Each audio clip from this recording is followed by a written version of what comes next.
Câmara dos Deputados votou neste domingo o impeachment da presidenta Lula. A partir de agora, os próximos passos é o encaminhamento do processo para o Senado. Em nome do Pai, em nome de Deus, em nome da família brasileira, em nome das esposas, dos maridos, dos filhos, dos netos, dos sobrinhos e até pela paz em Jerusalém, foram expressões que marcaram a votação do impeachment ontem. O fato é que, a partir daqui, muito se vai esperar a respeito dos próximos desdobramentos da política brasileira. E é sobre isso que nós vamos estar conversando a partir de agora, aqui no programa Rede Cabeças. Por isso eu digo ao Brasil, sim pelo futuro! O tão esperado resultado da votação do prosseguimento do processo de impeachment da presidenta Dilma Rousseff foi definido pouco depois das 11 horas da noite deste domingo. A votação começou às 2 horas da tarde no plenário da Câmara dos Deputados em Brasília. 137 deputados votaram contra o prosseguimento do processo de impeachment, com 2 ausências e 7 abstenções. Mas a maioria dos deputados votaram a favor, totalizando um resultado de 367 votos. Deus tenha misericórdia dessa nação. Voto sim. Eduardo Cunha, você é um gangster. E o que dá sustentação à sua cadeira cheira a enxofre. Pela família e pela inocência das crianças em sala de aula que o PT nunca teve. Contra o comunismo, pela nossa liberdade. Contra o Foro de São Paulo, pela memória do coronel Carlos Alberto Brilhante Ustra, o pavor de Dilma Rousseff. Primeiro, registrar a minha indignação, deputado Eduardo Cunha, por ainda vê-lo sentado nesta cadeira sem reunir condições morais para isso.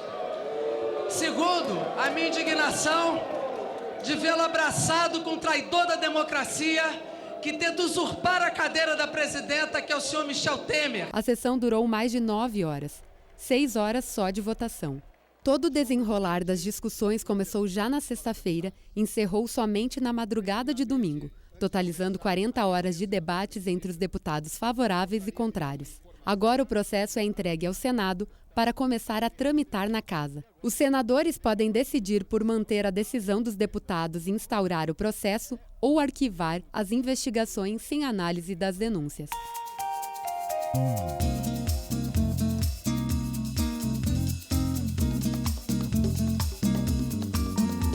Bom, a partir desse processo, então, do impeachment, a presidenta Dilma fez um pronunciamento, na verdade uma coletiva. A TV Brasil e também a NBR estavam transmitindo, falando, na verdade, sobre como ela também está se posicionando diante desse momento que é extremamente crítico assim, para o país. Para falar sobre isso, nós estamos recebendo aqui hoje conosco o professor Rafael dos Santos, professor de Antropologia aqui da Universidade. Seja bem-vindo. Muito obrigado, é um prazer estar aqui. Recebemos também o professor José Carlos Monteiro, que é professor de Sociologia e Direito do Trabalho aqui da Universidade. Bem-vindo. Obrigado. Recebemos a professora Maria Carolina Gulo, que também é diretora do Centro de Ciências Aplicadas, de Ciências Sociais e de Economia aqui da Universidade de Caxias do Sul. Olá. E também recebemos a Graziela Vanin, que é presidente da subseção da OAB Caxias do Sul. Bem-vinda. Obrigada. Bom, eu abri a fala de hoje, o programa falando a respeito de todas as frases ou as palavras, enfim, que demarcaram esse processo de votação, que foi tenso lá e que foi silencioso, como o professor Monteiro falava, né? Do lado de fora foi silencioso.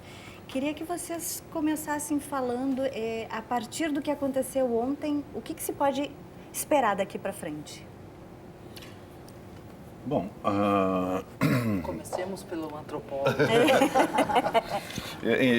Enfim, eu vou inclusive sair um pouco da minha área original, né? E vou exercer um pouco meu papel de cientista político também, pela minha formação. Eu acredito que ontem me veio à mente um episódio que eu, claro, era muito pequeno, não vivi ao vivo e sem cores, em preto e branco, mas é um episódio conhecido, tem no YouTube, que é o deputado presidindo a mesa da Câmara, declarando vago o cargo de presidente da República com o presidente João Goulart ainda em território brasileiro. Uma farsa jurídico-legislativa e que se repete como tragédia no dia de ontem, sob o manto de uma aparente legalidade e buscando a legitimidade, num judiciário extremamente falho. O que se assistiu ontem, aquela divisão que se assistiu ontem, não era a divisão de deputados dentro do Congresso. É a divisão que se instaurou na sociedade brasileira há muito tempo e que se reflete ali dentro do Congresso Nacional. Ali não estava em questão a corrupção. Inclusive, me deixa muito indignado saber que muitas pessoas que nas ruas apoiam essa pseudo-luta contra a corrupção sabem que as pessoas que encabeçaram esse processo são réus. É o cinismo, né? É o cinismo que vai desde a grande política até o cotidiano da sociedade brasileira. Prof. Carol, teria como seguir sem se iniciar, sem dar esse pontapé aí do impeachment? Olha, eu vejo, não posso, eu acho todo esse episódio lamentável e independente do resultado que vier a acontecer, o processo em si, porque eu não tenho memória de nenhuma nação que em menos de 30 anos tenha tido 2 episódios de impeachment. Então, isso por si só já é lamentável. Significa dizer que nós temos, no mínimo, um dos 2 problemas. Ou nós não sabemos votar, ou nós não estamos preparados para uma democracia. É isso que me parece.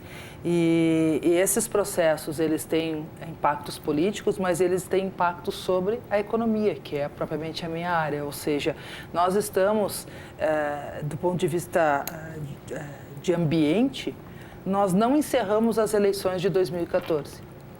E se nós pegarmos os números da economia, ele nos mostra isso nitidamente. De 2014 para cá, a economia só caiu. Ou seja, nós não encerramos o pleito de 2014.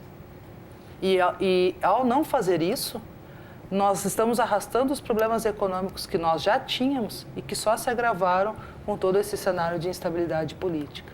Então, independente do que vier a acontecer amanhã, se sai ou não o impeachment, eu, como cidadã e como economista, também lamento que numa tida democracia, nós, em menos de 30 anos, tenhamos 2 impeachment que para o país. Professor Monteiro. Bom, eu tive a oportunidade também de ser vereador na cidade de Caxias do Sul. E aprendi na Câmara de Vereadores de que o Legislativo é a caixa de ressonância da população. Ai, que medo isso, professor. Lamentavelmente, isso na prática eu vivi, tá? E ontem, quando eu percebia todas aquelas manifestações, me veio de novo, né, à mente todas essas questões, né, de que, de fato, parece a conversa da fila do açougue, do sacolão de fruta, né, e daqueles comentários mais baixos que a gente possa ouvir. E, partindo também da questão aí do que a professora Carol colocou, eu vejo, né, instalado, foi o Rafael, é uma questão de luta de classes, né? Desde que o Lula começou a administrar, ele conseguiu administrar com alianças, né? O PT nunca esteve no poder, esteve junto no poder, e se por uma razão ou outra se conseguiu, né, fazer essa gestão. Evidentemente, passado um tempo, ao desgaste do poder e a luta de classes, evidentemente, isso é evidente, né, só na questão de olhar os nomes, né? E o poder econômico, ele repassa o poder político para quem ele quer, né, para quem ele tem mais confiança. Então, é evidente que as medidas econômicas que devem ser implantadas ou que não estão de acordo, evidentemente que passam pela questão política. E o poder econômico, evidentemente, que está, né, fazendo essa análise e essa observação. E aqueles deputados, desculpem a expressão que eu vou dizer, são fantoches do poder econômico. Grazi. Bom, eu concordo com a Carolina também no que diz respeito a tristeza de estar vivendo esse momento, né? Eu acho que ninguém, em sua consciência, saiu feliz ao final daquela votação de ontem, porque se nós chegamos nesse momento histórico do nosso país é porque estamos, digamos, no fundo do poço.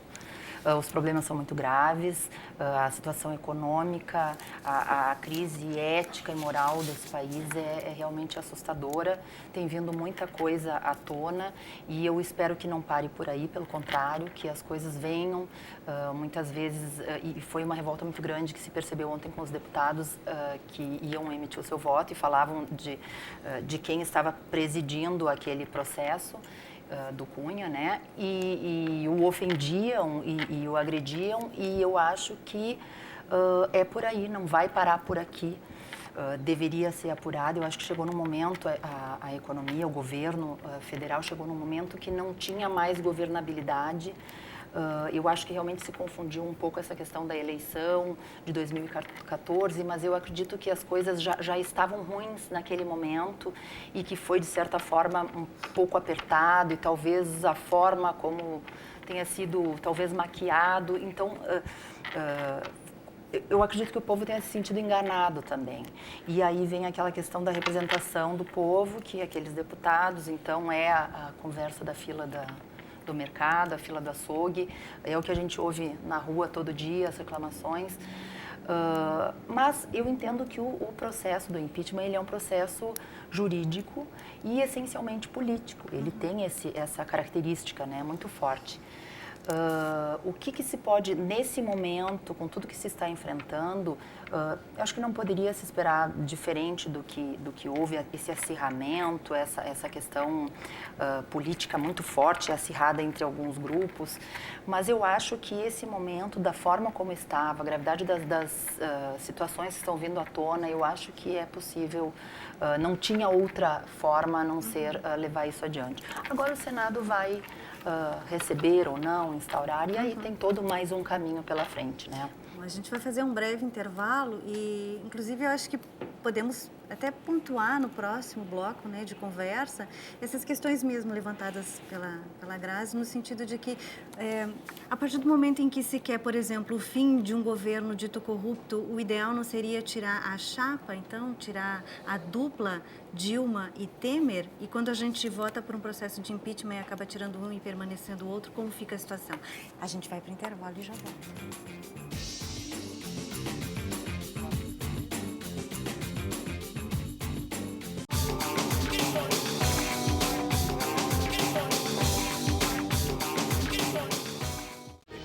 A UX-TV, em parceria com a Emater Ascar, apresenta o Rio Grande Rural, um programa comprometido com a cidadania e a inclusão social do público assistido pela extensão rural.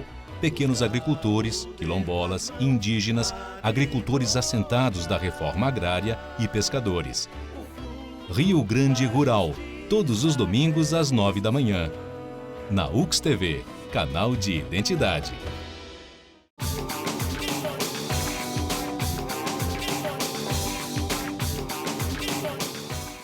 Estamos de volta com o programa Rede Cabeças, aqui pela UX-TV, nós que somos um canal de identidade, também parceiros do canal Futura. Estamos falando sobre o dia seguinte, né, esse processo de impeachment da presidenta Dilma, que foi ontem votado na Câmara, então, dos deputados, encaminhado hoje para o Senado. Saímos do bloco anterior falando dessa questão, né, a respeito da chapa da Dilma e também do Temer, de como é que fica essa situação, e nós fomos para as ruas perguntar para as pessoas, será que elas tinham acompanhado a votação e o que elas pensavam, enfim, do futuro do Brasil a partir de agora. Vamos conferir. Vocês acompanharam a votação de ontem na Câmara dos Deputados? Pouco. Acompanhei, voto a voto. Mais ou menos. Uma palhaçada, né? Bem palhaçada aquilo. O cara com mais de 5 processos nas costas querer por ela que não tem nenhum agora, né? O que esperar agora de um país daqui pra frente com um possível impeachment da presidente? É favorável, negativo? Sua opinião? Não, acho que é favorável sim, porque com isso a gente mostrou que o povo não está não só satisfeito com o PT, não é uma coisa partidária. Não sei se é bem favorável, entendeu? Mas é porque as pessoas que estão fazendo com que esse impeachment ocorra também não são fluxo cheio, essa que é a palavra. Eu acho que serviu como um chacoalhão. Tem que ser avaliado de uma forma muito mais profunda para saber se a gente é totalmente positivo ou negativo o que está acontecendo, né? O que tu acha dessa decisão de um possível impeachment da presidente? É bom, é ruim? Acho que é bom. É bom. A gente acredita que isso prossiga, que isso vá adiante e que mude, né, a situação do país. Espero um governo melhor, né? Porque piorar que nem já tá, não sei se tem como, né? O que esperar de um governo, possível governo de Michel Temer e Eduardo Cunha? Pô, cara, tu tá brincando, né? Brincadeira. Os caras aí estão aí na Operação Lava Jato, um presidindo a Câmara, o outro vai querer ser o presidente do Brasil e provavelmente o outro seja o vice. A gente tá ferrado, né? Não sei se vai mudar, né? Porque a gente nunca sabe o que as pessoas vão fazer. Mas, enfim, tirando o PT, a gente já é uma grande vitória para o país, né? Não é só a Dilma, é um todo. No momento que a gente puder se reestruturar, começar de baixo, tirar toda essa corja que está lá em cima roubando, eu acho que a coisa muda. Vamos ter dinheiro para a saúde, para a educação e para a segurança. Bom, professor Monteiro, o que o senhor acha dessas falas todas? Tem várias teses de doutorado. É o que está, né? Felizmente, né? O favorável, não favorável, uma posição ou outra. O que tem de positivo é que a população está discutindo, né? Está debatendo, né? Isso que traz, eu digo, é a democracia. Se alguém não entende o que é democracia, isso é a democracia. O problema é quando as estruturas que mantêm a democracia, elas começam a se fragilizar pelos próprios poderes, né? E aí já foi colocado anteriormente, né, pelo próprio poder legislativo, o judiciário, o executivo. Quer dizer, são estruturas que precisam dar garantia à democracia, que não é só o judiciário, não é só o legislativo, mas também todo o conjunto da sociedade, né? Então, a democracia ela é importante, mas tem que ter bases que garantam essa democracia. Então, talvez esteja respondendo uma das questões, que é talvez nós não estejamos preparados ainda para essa democracia. Porque me parece que até a questão política, isso que nós comentávamos no intervalo, tu tá condenando uma presidente, mas ela não governou sozinha, ela tinha apoio de vários partidos e muitos deles na última hora, resolveram abandonar o barco. Ou seja, que democracia é essa? No bem bom, eu fico com a presidente. No ruim, eu não sou mais governo. Se fosse parlamentarismo, sim. Então, acho que a gente talvez não esteja ainda preparado completamente para isso. Sempre pode piorar, né, professor? Se a Carol me permitir, eu vou discordar, porque eu acho extremamente perigoso dizer que não se está preparado para a democracia. A democracia é uma construção. Talvez não se entenda bem o que seja, mas vamos lá. Eu acho que se aprende democracia todos os dias, enfim, estamos passando por uma fase de aprendizagem, talvez até um intensivo, né? E também, em segundo lugar, eu acredito sim que essa Câmara representa a sociedade brasileira, eu já disse isso, né? Existem aqueles políticos que representam uma parcela da população que tem uma consciência difusa do que é a realidade política, econômica, social, mesmo o funcionamento dos poderes, enfim, né? Existe uma parcela que é a elite, que sabe muito bem como funciona. Existem movimentos sociais populares, de origem popular, sim, né? Estão representados lá também. Então, a Câmara representa vários segmentos, classes, frações de classe, tudo mais. Agora, tem coisas que continuam, para mim, sem resposta. Estávamos falando de silêncio aqui antes do programa. Fato. O deputado que presidiu, ele não foi agredido, foi dita a verdade, ele é réu em processo. Fato, ele é réu em processo. A presidenta não está sendo acusada de corrupção, ela não foi acusada de corrupção. Ela foi acusada de irregularidade fiscal. Então, agora, quem tira proveito dessa confusão, dessa ausência de esclarecimento acerca dos processos? Eu acho que isso é uma coisa que tem que ser perguntada. Eu queria fazer uma parte. Com relação ao processo de impeachment em si, ele não exige um processo penal, um processo criminal, que a pessoa esteja respondendo um inquérito, nada disso. Ele, por si só, ele tem o poder de apurar se houve ou não o crime de responsabilidade. Então, na verdade, ele não... de corrupção. não de corrupção, mas de responsabilidade, que é a previsão legal do processo específico do impeachment. Então, por esse motivo, acaba revoltando, e eu concordo contigo, porque eu acho que o presidente da Câmara não era a pessoa ideal de estar à frente deste processo. A própria OAB, quando assumiu, o presidente Lamáquia, quando assumiu o Conselho Federal, uma das primeiras atitudes da OAB foi pedir o afastamento do Cunha da presidência da Câmara, justamente prevendo, não se sabia onde isso ia parar, se a possibilidade do processo de impeachment ser aceito mesmo. Então, era justamente por isso, para querer dar uma legitimidade maior a esse processo. Infelizmente, foi ele, mas eu acredito, assim como a maioria daqueles que votaram ontem, que ele está com os dias contados. Eu acho que vai chegar a hora dele também. Não sei se a maioria dos que votaram ontem pensa assim ou quer isto, mas enfim... Eu tive a impressão, Carol, que vários... que era forte. Muitos fizeram questão de manifestar isso. Eu acho que isso naquele momento me pareceu importante. Apesar de todo aquele cenário... Posso fazer uma pergunta? Pode, e eu quero introduzir mais uma. A Lava Jato perde potência a partir de agora? Eu espero que não. Eu acho que não. Eu espero que não. Porque acho que seria até injusto. O que a gente acha é uma coisa, agora politicamente vai perder, sim. Vai perder, infelizmente. Se for possível, eu queria fazer uma pergunta para a Carol, porque é uma curiosidade. Nós acompanhamos das reclamações, né, da oposição frente à crise econômica, é que a suposta falta de governabilidade da presidenta Dilma impedia, entre outras coisas, os investimentos externos.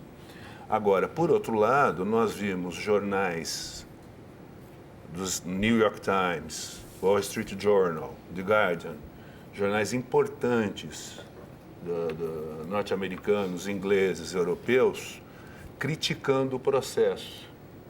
Como é que você vê isso? Criticando o processo de impeachment? Criticando o andamento do processo e achando, estranhando, inclusive, a forma como ele está ocorrendo. Então, na verdade, quem é que pode colocar em risco o investimento estrangeiro no Brasil, frente a isso? Na verdade, o que acontece é que, digamos assim, houve uma onda de crescimento, de bom crescimento na economia, que foi principalmente o ano de 2010. 2010, 2011 até 2012 que a gente teve alguns números bons. 2013 para cá, principalmente depois das manifestações pré-Copa do Mundo, as coisas não começaram a andar muito bem. E o governo começou a perder a capacidade de investir, de gastar, porque ele já estava chegando no seu limite. E as medidas que foram tomadas durante a crise, ainda pelo governo Lula, foram corretas, eram medidas anticíclicas. No entanto, elas tinham um limite, e esse limite esbarrava principalmente na capacidade dos brasileiros de se endividar. No momento que nós, brasileiros, perdemos a capacidade de nos endividarmos, nós acabamos parando a economia. Porque o que fez o Brasil não sofrer tanto a crise lá fora foi o fato de essa crise chegar num momento em que nós tínhamos poder aquisitivo, porque o nosso salário vinha sendo corrigido acima da inflação, então nós tivemos, sim, ganhos salariais, e o mercado, ao invés de exportar, jogou toda a mercadoria para dentro, no mercado interno, com a crise.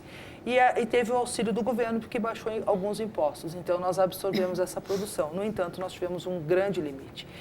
Como a economia começou a cair, quando as indústrias começaram a não conseguir mais vender, e principalmente o dólar não nos ajudava a exportar, porque o dólar ficou num patamar baixo, é que os problemas na economia ficaram mais acentuados. E principalmente a capacidade de resposta do governo, que não queria fazer ajustes que eram necessários naquele momento. E o ministro era o Guido Mantega, até por questões ideológicas. O Mantega era da ala desenvolvimentista, ele não queria adotar medidas mais severas de corte de gasto público para fazer o ajuste nas contas do governo. Como isso não foi feito, a gente tem processo inflacionário e tem a dívida do governo aumentando. Claro que isso não interessa para o mercado não quer isso. E o processo de desindustrialização, ele aconteceu, ele está aí, ele está posto. né? Agora, se lá fora eles estão nos criticando o processo, é porque, na verdade, no Brasil havia sido depositada uma grande esperança, ou o Brasil estava apontando como o mercado emergente mais potencialmente emergente de todos os que estavam ali. E isso não aconteceu, nós perdemos o rumo. Claro. Bom, eu estou encerrando o programa. Eu tenho 1 minuto e meio e eu só queria colocar no ar a pergunta do Marco do Centro. Vou encerrar contigo, professor Monteiro, porque ele diz assim, se a Dilma fosse de um outro partido que não o PT, porque se tem uma raiva generalizada contra o PT, sim, a situação seria essa que a gente está enfrentando? E vou lhe dar 45 segundos só para responder. Bom, que fique claro uma vez por todas, né? O PT tem algumas correntes que são socialistas, né? O PT nunca foi socialista e muito menos comunista. Então, esse anticomunismo ainda é uma propaganda conservadora e de quem tem medo de bicho-papão, né? Não, a democracia não importa, né? O que eu não quero é a ditadura, porque eu sofri na ditadura. E se o Marcos não sabe, a ditadura é o seguinte, é 2 colegas matriculados dentro da mesma sala de aula, cuidando do que o professor fala e o que o aluno pergunta. Isso é a ditadura. Obrigada pela sua vinda, obrigada Graça, obrigada prof. Carol, obrigada prof. Rafael. Claro que o assunto não se encerra por aqui, a gente volta sempre ao longo da programação da UX TV discutindo assuntos como esse, que tratam inclusive da política macro e também dessa política micro que acaba chegando até nós. A gente se encontra numa próxima, até!